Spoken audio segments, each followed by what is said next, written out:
Hello friends, అందరూ బాగున్నారా? నేను బాగున్నాను. మీరు బాగుండాలని కోరుకుంటున్నానండి. బంగారం ధరలు రోజు రోజుకి పెరిగిపోతూ ఉన్నాయి కాబట్టి వెండి అయినా కొందాము అనే ఆలోచనలో చాలామంది ఉంటారు కదండి. భవిష్యత్తులో బంగారం ధర ఇంకా పెరిగిపోతుంది కాబట్టి వెండి కొంటే మంచిదే అనుకునే వారికి ఈ వీడియో చాలా యూజ్ అవ్వచ్చండి. నేను శ్రావణ మాసంలో బంగారం కొన్నాను కదండి. అప్పుడు గ్రాము ధర వచ్చేసి 6,740 రూపాయలు అయితే పడిందండి. అదే టైంలో ఒక గ్రాము వెండి వచ్చి 81 రూపాయలు అయితే అయ్యిందండి. 10 గ్రాముల బంగారం 67,400 అయితే 10 గ్రాముల వెండి 815 రూపాయలు పడిందండి.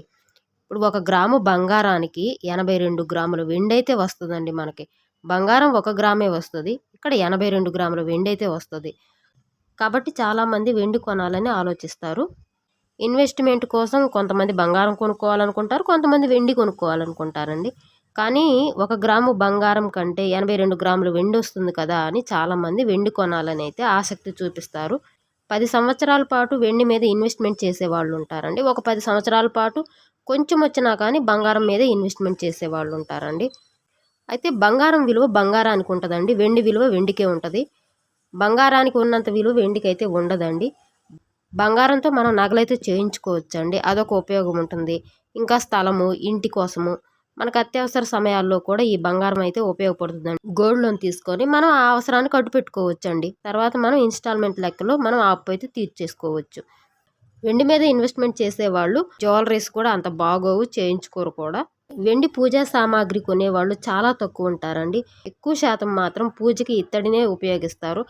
కాబట్టి వెండి మీద ఇన్వెస్ట్మెంట్ చేయటం కన్నా బంగారం మీద ఇన్వెస్ట్మెంట్ చేస్తే చాలా మంచిది. 1 గ్రాము బంగారం అయినా కానీ ఎన్నో ఉపయోగాలు ఉంటాయి. ఇక్కడ 82 గ్రాములు వెండి అయినప్పటికి కూడా ఉపయోగాలు చాలా తక్కువ ఉంటాయండి.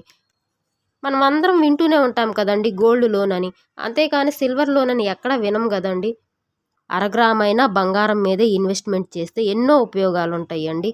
మాకు బంగారం బాగా ఎక్కువ ఉంది అనుకున్న వాళ్ళు వెండి మీద కూడా ఇన్వెస్ట్మెంట్ చేసుకోవచ్చండి. మిడిల్ క్లాస్ వాళ్ళు కానీ, బిలో మిడిల్ క్లాస్ వాళ్ళు కానీ వీలైనంత వరకు మిల్లీగ్రామ్స్ అయినా, గ్రామ్స్ అయినా, అరగ్రామ్ అయినా ఎంతైనా కానీ బంగారం మీద ఇన్వెస్ట్మెంట్ అయితే చేసుకోండి. దీనివల్ల ఎన్నో ఉపయోగాలు ఉంటాయండి. అత్యవసరాలకు కూడా ఈ బంగారం అనేది ఉపయోగపడుతుందండి. 100 రూపాయలకు ఒక వస్తువే వచ్చినప్పటికీ అది విలువైంది అయి ఉండాలి, ఉపయోగపడాలి. 100 రూపాయలకు 10 వస్తువులు వస్తున్నాయని కొన్నామే అనుకోండి, ఉపయోగాలు కూడా చాలా తక్కువ ఉంటాయి కదండి. వీలైనంత వరకు బంగారం మీద ఇన్వెస్ట్మెంట్ చేస్తేనే చాలా ఉపయోగాలు ఉంటాయండి. ఫ్రెండ్స్, వీడియో కనుక నచ్చితే లైక్ చేయండి, షేర్ చేయండి, సబ్స్క్రైబ్ చేయండి. Take care, bye bye.